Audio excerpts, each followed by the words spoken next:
kuburan Rasulullah itu ditinggikan, ya. Jadi setinggi sejengkal begitu. Artinya nek cokene Pak ya, cokene berarti mengkejeng membangun makam itu boleh, karena apa yang dilakukan oleh Sa'id bin Abu Waqqas dan juga terhadap Rasulullah, makam Rasulullah ditinggikan. Nah, lalu di hadis yang ke-45 ini atau hadis yang ketiga riwayat Muslim, Rasulullah Shallallahu Alaihi Wasallam itu melarang ngecat, ngapul makam, juga bangun bangunan di atasnya. Iki ini opo iki? Yang satu tadi boleh, yang satunya lagi hadis ini tidak boleh.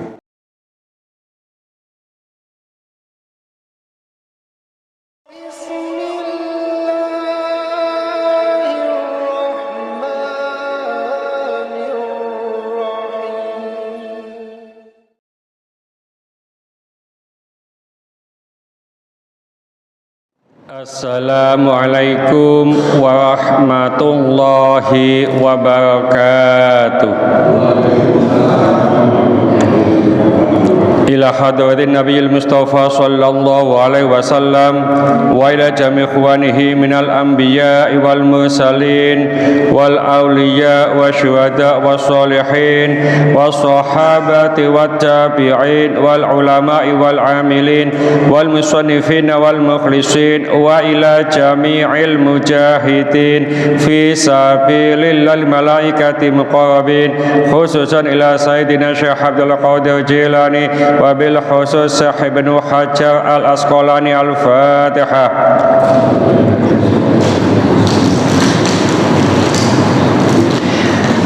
Mari kita mohon kepada Allah, khususnya yang hadir pada malam hari ini, mudah-mudahan dijembarkan rezekinya oleh Allah, rezeki yang halal, yang barakah, cukup dan nyukupi untuk ibadah kepada Allah, disehatkan badannya, dipanjangkan umurnya, umur yang barakah untuk ibadah kepada Allah, diselesaikan segala kesulitannya, dikabulkan segala permohonannya, dimudahkan berziarah ke Mekah, Madinah. Al-Fatihah.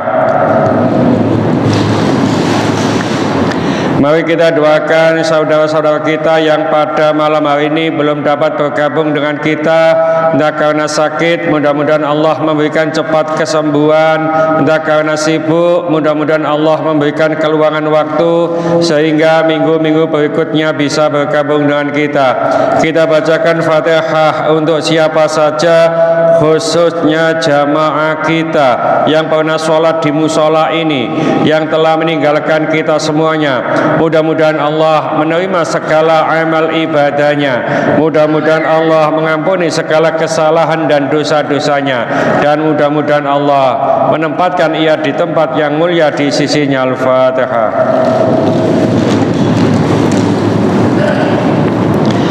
Bismillahirrahmanirrahim. Alhamdulillahirabbil alamin, wassalatu wassalamu ala asyrafil mursalin sayyidina wa habibina wa syafi'ina Muhammadin wa ala alihi wa sahbihi ajmain wa man tabi'ahu bi ihsanin la yaumiddin, amma ba'd. Bapak-bapak, ibu-ibu jamaah mushola Al-Hikmah rahimakumullah. Kita lanjutkan kajian kita di kitab Bulughul Maram, masih melanjutkan Kitabul Janaiz. Terima kasih. Kitab yang menjelaskan tentang jenazah. Hadis yang ke-44. Bismillahirrahmanirrahim. Wa an Sa'd bin Abi Waqqas, dari Sa'ad bin Abi Waqqas, qala, ia berkata, al-haduli, galilah untukku apalah dan yaitu liang lahat, wansibu alayya, alayya dan dirikanlah atasku al-labina nasban yaitu batu bata kama suni'a bi Rasulillah sallallahu alaihi wasallam sebagaimana yang dilakukan kepada Rasulullah sallallahu alaihi wasallam. Rawahu Muslimun. Saya baca lagi, wali Baihaqi dan menurut Imam Baihaqi an Jabirin dari Jabir radhiyallahu anhu, mudah-mudahan Allah meridhoinya, nahmuhu yang sejenis, wazada ada tambahan, wa rufi'a qabruhu dan ditinggikan makamnya, hu ini kembalinya kepada Rasulullah, anil ardi dari bumi, qadra shibrin sejengkal, wa sahhahu Ibnu Hibban. Yang ke-45 saya baca juga, wali Muslimin dan menurut riwayat Muslim radhiyallahu anhu, mudah-mudahan Allah meridhoinya, naha Rasulullah sallallahu alaihi wasallam, Rasulullah sallallahu alaihi wasallam melarang ayyujassosa yaitu mengapur al-qabr kuburan, wa an yuq'ada alaihi dan dilarang juga atau melarang juga duduk di atasnya, wa an yubna alaihi dan juga melarang membangun di atasnya. Ini ada 3 hadis, Pak. Pertama, hadis ini dari Sa'ad bin Abi Waqqas. Beliau berpesan kepada sahabat-sahabat yang lain, teman-teman, nanti kalau saya meninggal, galilah untukku liang lahat, lalu setelah dimakamkan pasang batu bata, ya, sebagaimana yang dilakukan kepada Rasulullah Sallallahu Alaihi Wasallam. Berarti setelah dimakamkan, yang kedua menurut Baihaqi, kuburan Rasulullah itu ditinggikan, ya, jadi setinggi sejengkal begitu. Artinya nek cokene Pak ya, cokene berarti mengkejeng membangun makam itu boleh, karena apa yang dilakukan oleh Sa'id bin Abi Waqqas dan juga terhadap Rasulullah, makam Rasulullah ditinggikan. Nah, lalu di hadis yang ke-45 ini atau hadis yang ketiga riwayat Muslim, Rasulullah Sallallahu Alaihi Wasallam itu melarang ngecat, ngapur makam, juga bangun bangunan di atasnya. Iki opo iki? Yang satu tadi boleh, yang satunya lagi hadis ini tidak boleh. Nah, ini gak tape faham, milih Pak. Berarti hadis yang lebih sahih itu yang ini, gitu. Hadis ditabrakkan dengan hadis. Nah, yang paling baik bagaimana? Ngikuti fatwa para ulama. Jadi para fatwa ulama, ngapunten, ya. Kalau di mazhab Syafi'i di berbagai kitab, sekali lagi ngapunten, mengkejing membangun makam di pemakaman, ninggikan itu loh Pak, ya, untuk kita, untuk orang awam, ya, itu kalau di pemakaman umum haram, ya. Ngono ku ngapunten, nggone ibuku ya dikejing Pak, sing kejing dolo-dolo kita sewenge ini ya. Jadi ada desa itu nulisi Pak, dilarang mengkejing. Ngono ku sing ngejeng kabeh Pak. Ya. Terus ada apa Pak Sapet yang dari Pelumbungan itu mudin waktu itu saya dicegat, Ustaz saya dicarikan dalil ini mau ada podes supaya tidak boleh mengkejing. Saya cari, bukan saya cari, kanun dalil itu sudah ada Pak, tidak usah mencari. Ya memang haram. Ya. Nah, kalau di tempat umum, kalau di tempat pribadi punya tanah sendiri untuk makam pribadi, ya, makam keluarga. Kalau orang umum makruh.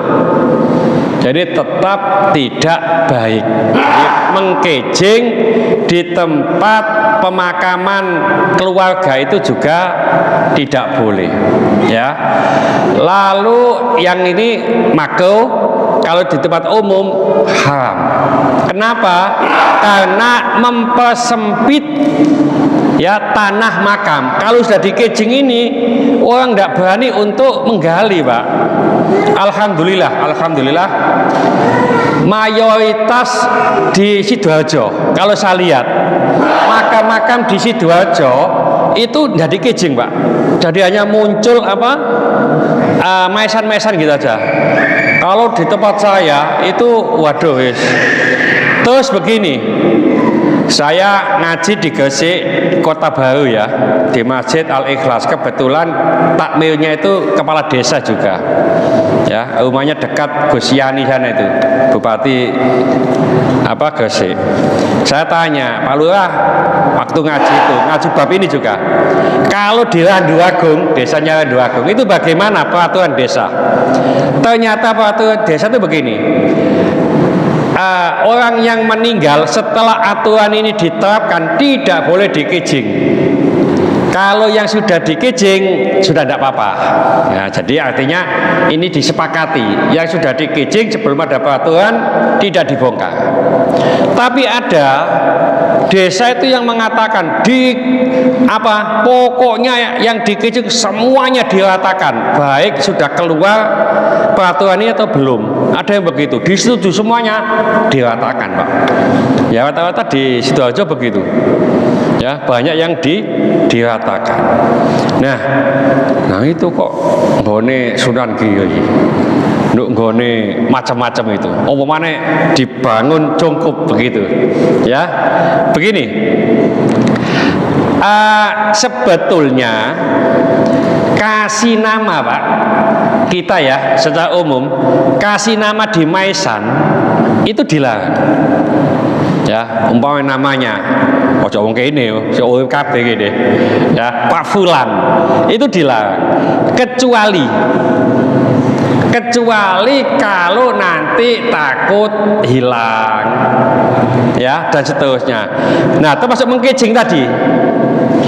Orang awam di tempat umum boleh dikejing ketika takut kalau makamnya ini dibongkar orang terus diambil. Ada ketakutan itu. Kedua, takut dibongkar oleh hewan. Tapi menurut saya kan menurut kita semuanya, sepengetahuan kita itu kan nggak mungkin Pak mayit untuk kuburan dijukuk terus dieker-eker oleh binatang. Maka mengkejing ini tetap tidak boleh ya, karena aturan ketakutannya tidak ada. Nah, khusus untuk para nabi, orang alim, para wali, ini para ulama memperkecualikan, diperbolehkan mengkejing, membangun, baik itu di tanah pribadi maupun di tempat umum. Gunanya apa? Nanti gunanya bisa untuk ziarah kubur. Nanti ada hal-hal yang ada ziarah kubur di sini. Nah, oleh karena itu cungkup ya atau bangunan di atas itu sudah zaman sahabat itu sudah ada Pak. Di pemakaman Baqi ya di Madinah itu sebelum dibongkar oleh kerajaan Saudi Arabia yang diperkuat oleh faham Wahabi. Itu banyak cungkup-cungkup itu. Sayyidatina Aisyah dan Sultan banyak. Ya. Bahkan yang pertama kali bangun cungkup, bangun bangunan di atas kuburan itu Sayyidina Umar. Itu yang pertama kali. Ya. Yang dibangun adalah yaitu Zainab binti Ajaksin. Jadi itu pada saat musim panas dia bangunkan semacam itu. Jadi sejak zaman sahabat sudah ada. Jadi umpamanya kalau kita itu ada wali, orang alim yang memang waktu hidupnya banyak diziarahi, maka juga diperbolehkan. Baik itu di tanah umum, apalagi di tanah pribadi. Umumnya para wali itu di tanah pribadi, Pak. Umumnya, ya. Nah, kita itu aja yang di tanah umum, ya. Ada pertanyaan sebelum saya lanjutkan mungkin. Ya. Mungkin kalau itu dasar pertimbangannya itu masalah keberlangsungan supaya kita cepat penuh mungkin. Tapi yang pertimbangan yang memberikan nama, ya, sampai sekarang sampai saya kalau ada yang memberikan memang sudah siapa yang menteri mana yang kasih nama, ya. Dari ini siapa yang ngasih ini nama selalu pasti dikasih nama. Mungkin tujuannya supaya agar keluarganya yang mungkin sudah pakai motor mau datang nanti ada namanya. Nah, pertimbangannya. Ya, makanya begini. Secara umum itu dilarang karena tidak pernah dilakukan oleh Rasulullah, tidak ada hadis dan seterusnya. Lalu pertimbangan bolehnya itu ya tadi itu untuk diziarahi. Ya, nek wis keluargae gak tapi seneng ziarah dan seterusnya wis gak usah dikasih nama, Pak. Percuma kasih nama wong gak diziarahi. Nanti ada ziarah kubur. Ya. Ya seperti para wali dan seterusnya untuk ziarahi. Nah, nek umpamane makam itu ndak pernah diziarahi sama sekali. Untuk apa dikasih nama itu? Ya, termasuk kasih maesan, ya. Itu Rasulullah SAW itu pernah kasih maesan kepada, saya lupa ini ya, familinya dengan batu besar. Kenapa dengan batu besar itu? Supaya nggak hilang. Itu menurut para ulama. Kok seandainya ya masang ini nggak boleh, Rasulullah kasih batu kecil aja nggak apa-apa. Ya nanti hilang nggak masalah. Ini batu besar, Pak. Diangkat orang dua nggak kuat.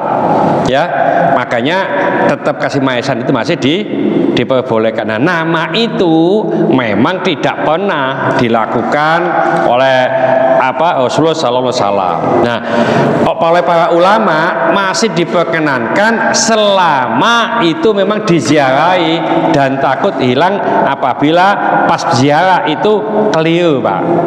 Ya itu masih diperkenankan. Ini menurut fikih, ya. Apalagi kalau makam para wali, ya itu masih. Nah, termasuk kasih cungkup itu supaya orang yang berziarah itu tidak kepanasan, tidak kehujanan, termasuk dikasih lampu itu boleh, ya, untuk zikir di situ dan seterusnya. Ya, saya itu pernah begini, waktu kalau nggak salah ngerjakan di UNER, Pak. UNER kampus B kalau nggak salah itu ya. Jadi kalau di jalan yang kampus lama itu sebelah timur, sebelah selatan. Itu kampus apa? Kampus B itu ya. Ya, waktu itu bikin kampus lantai 3 saya untuk hukum. Nah, kalau siang duhur sama asar itu saya sholat di situ. Nah, ada kelompok-kelompok Allah khalaku anak-anak muda. Waktu itu cerita si yang lebih senior bahwasanya gampangan itu nyatur ngomong. Itu lo lihat orang-orang yang ke Ngampel itu musyrik semuanya. Begitu ngomongnya. Ya. Terus ada tanya kenapa? Ya, karena dia minta kepada Sunan Ngampel. Ya. Jadi dia menyembah kuburan. Nah, saat itu saya kan juga dengar orang dekat situ. Terus saya juga ikut nimbung, ya. Terus saya tanya, "Oh, begitu Mas ya. Berarti itu musyrik." "Oh iya, Pak." Ya, enggak boleh ya ke Ngampel itu. Terus saya tanya, "Mas bisa menyimpulkan gitu, apakah Mas pernah ke Ngampel?" "Belum." "Apakah Mas pernah tanya kepada penziarah sana?" "Tidak." Loh, analisa begitu ya enggak pas Mas untuk mahasiswa. Kalau jenengan itu tanya 10 orang, yang 7 orang mengatakan saya kesini itu ziarah kubur dan minta kepada Sunan Ngampel, itu sampai simpulkan begitu. Akhirnya buyar, Pak. Ya, jadi dulu tak dalil itu buyar. Ya, ya ini bukan sikap mahasiswa. Nek wis tewekon wong 10 pitu begitu disimpulkan. Ya, jadi tidak usah yang sing gak gelem ziarah kubur ndak apa-apa. Sing seneng diatur, ziarahnya diatur, Pak. Ya, memang ya. Kita tidak serta-merta membetulkan orang yang ziarah kubur. Dulu mungkin ya, kalau sekarang alhamdulillah. Sekarang itu ada rombongan, Pak, ziarah kubur ke Wali Limo dan seterusnya. Itu dipimpin oleh Ustadz. Ustadz memberitahukan bahwasanya kita itu pergi ibadah dan seterusnya. Tata cara ziarah kubur nanti kita bahas di belakang. Ya, itu ada. Tapi tidak menutup kemungkinan orang awam, wong desa sing gak ngerti Sunan Ngampel, Kulo Nedhi Rezeki, itu tidak nutup kemungkinan. Ya, ada. Ya, tapi mayoritas tidak begitu. Sekarang itu sudah tidak ada. Ya, mungkin hanya 1-2 saja dari ribuan yang ada di Sunan Ngampel sana. Nah, kita diperbolehkan tawasul. Ya, tawasul itu memang ada sebagian ulama yang hanya memperbolehkan kepada amal ibadah kita, seperti yang diceritakan 3 orang yang terkurung di gua. Ada lagi hanya kepada orang yang hidup tawasul itu boleh. Tapi tidak sedikit ulama yang memperbolehkan tawasul kepada orang yang sudah mati, sudah meninggal, ya. Jadi tawasul itu semacam begini, Pak Ngapunten, dulu pernah saya sampaikan contoh-contoh kalau kita ke Sunan Ngampel, ya, makamnya. Ya Allah, saya ini di makam Sunan Ngampel. Saya percaya dengan keyakinan bahwa Sunan Ngampel ini orang yang mulia, lebih mulia daripada saya. Seandainya tidak ada Sunan Ngampel, mungkin saya juga belum Islam, karena Sunan Ngampel ini termasuk penyebar agama Islam di sini. Demi kemuliaan Sunan Ngampel ini, ya Allah, saya mohon kepadamu. Itu namanya tawasul. Tidak boleh minta kepada Sunan Ngampel, mintanya tetap kepada Allah Subhanahu wa Ta'ala. Itu cara tawasul. Nah, yang demikian ini perlu kita sampaikan kepada penziarah. Ya, jadi jangan serta-merta mengatakan ziarah itu haram, tapi jangan serta-merta pokoknya wong ziarah ku apik kabeh, belum tentu. Ya, jadi ada aturan-aturan. Jadi ini bangun makam itu kalau para wali, para nabi masih diperkenankan menurut para ulama, ya. Nah, kita sering saya sampaikan tidak boleh mengkafling makam, ya. Jadi tadi itu kalau sudah termasuk bangun tiang lahat, kan ada, Pak, tiang lahat itu di tembok begitu, ya, kecuali ada kepentingan. Jadi kalau di Saudi Arabia di tembok itu, Pak, ya. Jadi orang yang meninggal waktu umroh, waktu haji itu enggak digali, Pak. Nek gali kemeng, Pak. Ya, ini ketemu suatu let grek nanti, ya. Jadi sudah ada rumahnya ya. Jadi sekitar hampir 2 meter atau 1 meter 70 begitu. Nah, orang yang meninggal dimasukkan situ, tek, ditutup, plek, pakai pasir, enggak. Wis pokoknya jika ada lubang begitu dimasukkan, ditutup, plek, begini sudah. 2 tahun dipindah. Ya, 2 tahun dipindah. Ono sing ngomong dikuak nang laut, ono sing ngomong dipindah di luar kota, kan tanahnya masih luas, Pak. Nah, rata-rata 2 tahun itu sudah tinggal tulang belulang saja, ya. Nah, kecuali ada orang-orang khusus yang memang dijaga oleh Allah, ya, jasadnya ini tetap utuh, ya. Mbok sapa sing mati kok nggone Mekah kene, Pak. Dongono, Pak, ya. Ngono kono sing gene. Wis ya Allah muga-muga nggo haji mati ndok kono. Ngono sing ngono. Ya. Apa nok pernah dengar gitu ya? Kepengen mati ndok kono ya. Iku ngerepoti ketua kloter iku. Pak Nuk jadi ketua kloter waktu itu enggak? Ya, repot itu mati di sana itu juga ya. Jadi dipindah begitu ya. Ada pertanyaan mungkin? Nah, saya lanjutkan.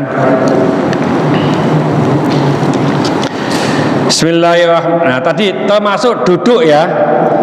Duduk di atas pemakaman itu haram, ya, tidak boleh sama sekali, ya. Upayakan nanti jangan sampai kita duduk di pemakaman, ya. Bismillahirrahmanirrahim. Wa an Amir bin Rabi'ata radhiyallahu anhu, dari Amir bin Rabi'ah, mudah-mudahan Allah meridhoinya, anna Nabiya sallallahu alaihi wasallam, bahwasanya Nabi sallallahu alaihi wasallam shalla ala Utsman bin Mad'un, beliau mensolati jenazah Utsman bin Mad'un. Wa atal qabra, dan beliau datang ke kuburnya. Fahasha alaihi, lalu beliau menabur di atas kubur Utsman bin Mad'un salasa hathayatin, 3 genggam tanah. Wa huwa qaimun, sedangkan beliau berdiri. Rawahu Daruqutni, ya. Jadi ini apa? Menunjukkan bahwasanya Rasulullah juga pernah datang kepada pemakaman. Setelah disolati, beliau juga ke pemakaman Utsman bin Mad'un, lalu menaburkan tanah 3 genggam, Pak. Ya, beliau dalam keadaan berdiri. Ini awak dhewe kadang-kadang lungguh, Pak, ya. Ya, jadi ngamek lemah terus sempurna situ, ya, diumpul-umpul diletakkan di situ. Niu sopo? Niu Rasulullah. Nah, terus ini apa? Jiwacana apa? Embo. Tempatnya gak ngerti, Pak. Ya, wis pokoknya melok Rasulullah ngambil 3 genggam tanah, ya, dilemparkan di atas pemakaman, tapi Rasulullah berdiri. Ya, ada sebagian ulama yang mengatakan, nah, kalau kita mengambil tanah, siapa yang bacakan sesuatu, ya, bacakan kulhu umpamanya, ya, terus kita lempar supaya menjadi saksi, ya, bahwa bacaan kita ini juga bermanfaat bagi mayit yang ada di sana, gitu, ya. Jadi tidak hanya sekedar melok-melokan begini begitu, ya. Memang di sini tidak dijelaskan Rasulullah baca apa, ya, tapi para ulama ini yang menjelaskan. Kenapa para ulama kok tahu? Para ulama itu yang diketahui bukan satu hadis ini saja, hanya kita saja yang tahu satu hadis ini. Hadis yang lainnya beliau tahu, yang kita nggak tahu, ya. Nah, kenapa ikut ulama? Yaitu ngapunten. Contoh begini, Pak. Contoh, saya itu pernah di debat lah oleh beberapa teman, Ya, Ustaz, hasil atau dalil Baksul Masail NU itu lemah. Saya digitukan. Jadi kita itu kalau ada masalah, masail Pak ya, masalah itu kan di Baksul Masail kan Pak. Kalau di NU, kalau di Muhammadiyah itu ada majelis tajih. Itu aja ya. Ada majelis tajih. Kalau di NU itu ada LBM, Lembaga Baksul Masail. Saya digitukan. Jadi dalil-dalil yang dikeluarkan oleh Lembaga Baksul Masail itu lemah. Loh, kenapa Mas? Gitu. Karena jarang menggunakan Quran, jarang menggunakan hadis, hanya fatwa-fatwa para ulama. Digitukan. Wah, cocok ini. Ya, pernyataan sing cocok. Engko tak sampai nang nggone Baksul Masail gitu. Ya kemarin waktu Baksul Masail saya jadi musoheh. Musoheh itu yang mensohehkan. Ya, jadi perdebatan seit terus dikumpulkan di perumus. Nah, saya sohehkan. Ya, jadi ini dilanjutkan atau enggak? Kalau memang masih saya sohehkan mau hadirin ini, maka ini jadi keputusan. Kalau nggak mau, maka mauquf, berhenti. Ya, nanti dibahsul masihkan lagi. Alhamdulillah kemarin pas saya sohehkan dia mau. Begini, saya sampaikan juga di sana. Bahkan ada pertanyaan menurut dia harusnya itu pakai Quran, pakai hadis, ya. Lalu kita dibentulkan, ya. Pandai mana sih Imam Syafi'i sama Rasulullah? Pandai mana sih Imam Nawawi sama Rasulullah? Bentulkan begitu lagi, Pak. Ya. Nah, setelah saya jawab, gini Mas, ya saya jawab gini, ya. Jadi sebelum saya jawab, saya juga tanya, ya. Kalau sampean nyamakan Imam Syafi'i, Imam Hambali itu sama Rasulullah pandai mana? Saya tanya, sampean sama Imam Nawawi pandai mana? Ya, meneng nggak ada. Artinya begini, ada hadis. Ya, saya sampaikan kepada orang atau saya pakai dalil. Saya belum tentu paham hadis itu. Tapi para ulama bikin fatwa itu menggunakan Quran, menggunakan hadis yang dicerna oleh beliau. Jauh lebih pandai daripada saya. Maka menggunakan fatwa para ulama itu juga sama menggunakan hadis dan Quran. Ya, waktu pas ngaji tajim, Mbak, yang tanya itu datang. Biasanya kalau di tajim di tempat saya itu kan ada kopinya dulu, Pak. Kopi, terus ada morong begitu, ada gelas-gelas. Ya, ada beberapa orang saya kasih sweet, ya, saya kasih minum. Nah, yang tanya ini enggak saya kasihkan begini, ya. Loh Pak, saya kok enggak tuangkan? Enggak usah Mas, sampai dari sini aja cukup. Oh, enggak kuat panas. Makanya saya ini minum dari sini enggak kuat, saya pakai cangkir. Apa cangkir itu? Ulama. Menggunakan hadis langsung nggak mampu saya Mas, minta pertolongan ulama itu loh untuk menetralkan hadis ini supaya paham kita itu, ya. Jadi dia diam begitu saja. Artinya apa? Nah, Baksul Masail itu sering menggunakan fatwa-fatwa para ulama, ya. Fatwa itu tentunya intisarinya dari Quran dan hadis, ya. Nah, setelah itu diam dia, ya. Ini dari kitab ini, dari kitab ini, dari kitab ini dan seterusnya. Termasuk ngapunten yang saya sampaikan tadi masalah ngijing dan seterusnya. Ini kan hanya begini saja, Pak. Situ oleh, situ gak oleh. Gini apa iki? Ayo jigunan sing oleh wae. Lah kan gitu nanti ya. Enak jigunan sing gak oleh wae. Itu kita, Pak. Nah, saya baca dari kitab-kitab para ulama yang kesimpulannya tadi mengkejing makam bagi orang awam kalau di tempat umum haram. Gitu loh, ya. Kalau di tempat pribadi makruh. Ini tidak ada begitu, Pak, penjelasannya di sini. Ya, kalau saya menjelaskan apa? Mbok pokok ngene iki wis ana sing oleh ana sing gak oleh terserah sampean. Iki repot nanti ini. Ya. Terserah sampean. Nah, menurut Ustaz bagaimana? Iya, menurut aku ndak apa iki ya. Nah, ya para ulama ya, termasuk para nabi, para ulama, para orang alim boleh, itu para ulama yang menyampaikan ya. Itu mungkin gitu ya. Ada pertanyaan lagi mungkin? Saya baca. Ini dulu pernah kalau nggak salah. Bismillahirrahmanirrahim. Wa an Utsman radhiyallahu anhu qala, dari Utsman, mudah-mudahan Allah meridhoinya, ia berkata, kana Rasulullah sallallahu alaihi wasallam, adalah Rasulullah sallallahu alaihi wasallam idza faragha min dafnil mayyiti, ketika selesai dari pemakaman atau selesai mengkubur jenazah, waqafa alaihi, lalu beliau berdiri atau berhenti di atas pemakaman itu. Waqala, lalu ia bersabda, istaghfiru li akhikum, mintakan ampun untuk saudaramu, was'alu was'alu lahul tathbita, karena saat ini dia itu was'alu lahu tathbita fa innal ana yus'alu, mintakanlah untuknya supaya teguh hatinya.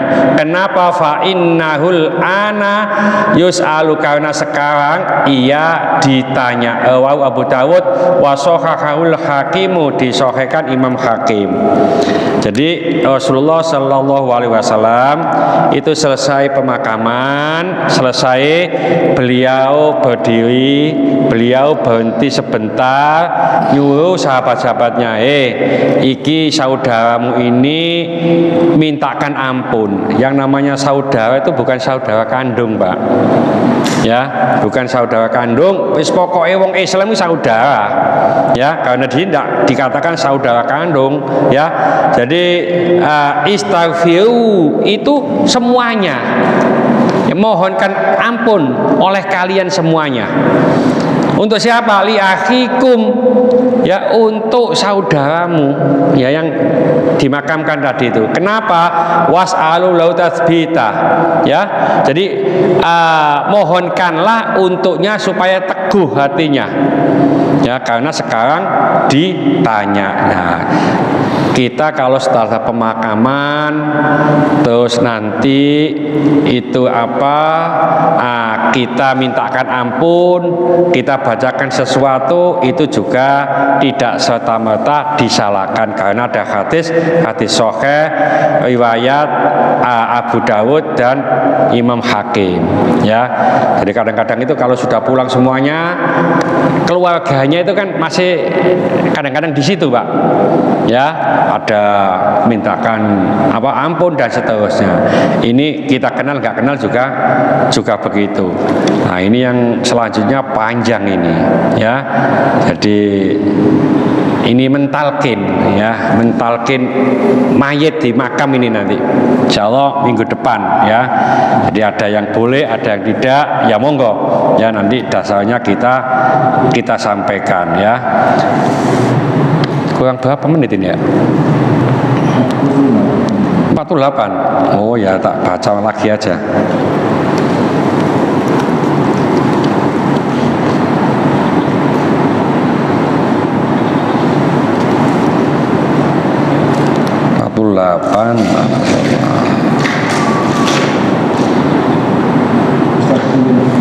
Ya. Tadi disampaikan itu di pemakaman itu padahal ketika ada keluarga yang meninggal itu tempat makamnya itu berhentikan. Artinya begitu kita ke yang kita ziarahi, mungkin yang di sekeliling kita, yang sebelah kita ini sudah punya orang lain. Nah, itu kan kita sulit untuk menghindari itu di pemakaman. Ya.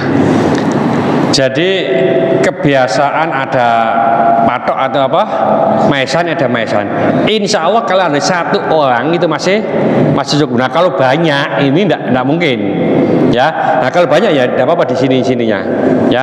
Upayakan jangan duduk di atas pemakaman, diupayakan ya, termasuk melangkahi pemakaman. Oleh karena itu kalau ngapunten ada yang ziarah itu sama lihat. Tapi kalau ini Pak ya, di Bayangkara itu kan pemakamannya di Peterongan sana, termasuk suku asli sini dulu tahap 1, tahap 2. Mungkin Abah Nuk juga ikut waktu itu, ikut cari mungkin, atau Pak Edi gitu ya, itu mau beli di sana Pak ya. Ini pemakaman desa. Nah ini di sebelah belakangnya. Kalau makamkan ini itu lewat sini. Nah ini enggak aturan apanya itu, dari melangkah-melangkai gini ya. Nah kita nggak mau, cari jalan ya, dari luar, tidak dijual, makanya kita tidak beli di sana ya. Jadi tidak boleh juga melangkai, upayakan ya kita carilah ya, kecuali kalau dalam keadaan darurat ngubah maling ngono. Nah ngubah maling delek gini kalau melangkai ya, situ maling itu hilang Pak ya. Jadi tetap upayakan ya. Terus apa, kalau kita berdoa kepada mayit ya, paling bagus itu menghadap mukanya Pak ya. Ini kemarin saya diceritai oleh Pak Imam ya, itu Pak RW atau RT, RW 2 ya yang meninggal itu ya RW 2. Terus disolati, yang nyolati itu Yai Nasrullah, Pak Imam bilang begitu. Nah itu pas disolati kepalanya di sini Pak, tek di utara sana ya. Nah, Yai Nasrullah katanya ini disuruh diwalik kepalanya di kanan gitu ya. Nah Pak Imam ini bingung, wah pokoknya diwalik barang ya, tanya saya ya. Saya tidak pernah melihat semacam itu ya, padahal di sini sudah saya jelaskan. Nunggone Sukasih sana juga saya jelaskan Bu, saya gak welok ngaji, makanya penting ngaji kan gitu Pak. Waktu ini sudah diletakkan sini, kepalanya di sana ya, disuruh malik ambil sing imame, manut wae lah ya. Dua-duanya ada dasarnya. Kalau perempuan harus di sini, perempuan harus di sini. Dulu pernah saya sampaikan kenapa ya, karena ada apa keutamaannya. Kalau perempuan kan imamnya di sini Pak, tengah-tengah sini di bokong ini. Jadi yang sebelah kanan ini lebih banyak. Nih laki-laki di sini kepala. Nah, yang kanan kan sedikit, ini yang banyak. Ya. Menurut beberapa ulama termasuk Ibnu Hajar Al-Haytami, muridnya Ibnu Hajar Al-Asqalani itu, ya, keutamaannya itu di sebelah kanan. Makanya dibalik begini, cek imamnya duduk ini di kepala, ini di kanan banyak. Itu apa? Dasar kenapa kok dibalik. Tapi di sini juga ada dasarnya. Ya, Rasulullah SAW waktu sholat mayit ya di pemakaman itu udah diwalik, sing lanang tetap di sini ya. Jadi di sini ya monggo, di sini ya monggo, dua-duanya. Nah, nang imame njaluk malik, yes mek manut imam ae. Wis aja bingung-bingung. Kok imame gak gelem bingung ngamen kok. Ya. Jadi imame duduk ini, kalau di tempat kita sini wis pokoke duduk ini kabeh. Ya aku bingung, tapi kita jelaskan. BE di tempat lain itu ada yang dibalik atau mana kepala di sana, yes monggo. Itu juga betul, kecuali perempuan ya. Jadi Pak Imam sampai bingung, iki opo iki? Salat cap opo iki ya? Sampai nek sing gak paham ngono lho. Ya, salah pas wae ngaji waktu itu gak jelas. Lho kene sudah saya jelaskan, ngono sing ngaji sebagian, ono sing gak ngerti kan. Lah BE nanti ada yang semacam itu, biarkan aja. Dan itu sudah betul Pak. Ya termasuk yang kemarin saya katakan ngusunge iki kepala dhisik tak kaki dhisik. Ngono ngono ya rebutan nih. Ya. Jadi kepala ya monggo, kaki ya monggo begitu. Ya, kepalanya soalnya metune teko ibu kita juga kepala, Pak. Gitu loh. Kaki ya karena yang nginjak bumi itu kaki. Dulu ya monggo ya. Nah, kalau masukkan ke liang lahat kemarin sudah kita sampaikan. Ini kan dari sini ya, dari apa? Kaki kuburan dari sini. Seit begini. Umumnya kita itu dari sini. Kan gitu ya. Gini ya. Hadisnya dari sini. Ya, apakah dari sini boleh? Boleh. Ya, tapi menurut apa hadis supaya dapat keutamaan atau kesunahan dari sini, dari kaki pemakaman. Kepalanya kan di sini, kakinya di sini, dari sini. Sit begini, ditampani orang 3. Ya. Nah, ini gunanya kita ngaji supaya kita disalah. Umpamane nanti nduk desa liya kok teko kene, ya monggo.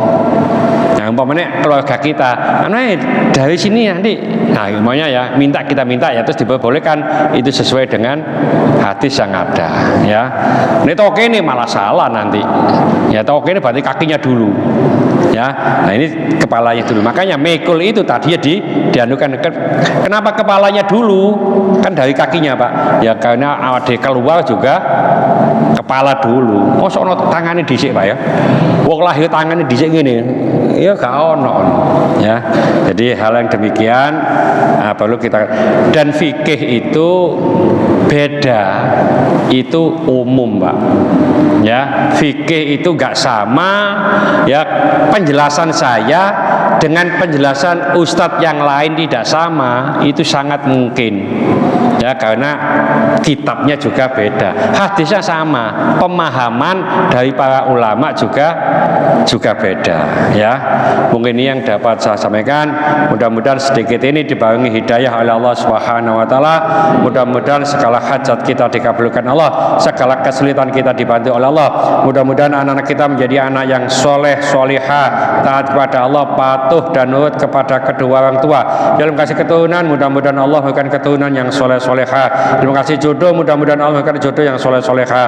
Mudah-mudahan di antara kita, keluarga kita, handetolan kita, tetangga-tetangga kita yang saat ini sedang sakit baik di rumah sakit maupun di kediaman, mudah-mudahan Allah cepat mengangkat penyakitnya, menyembuhkan penyakitnya, dan mudah-mudahan Allah memberikan kesabaran kepada yang sakit, dan dengan kesabaran ini mudah-mudahan Allah mengangkat seluruh dosa-dosanya, dan mudah-mudahan Allah mengampuni dosa-dosanya orang yang mendolimi kita. Al-Fatihah.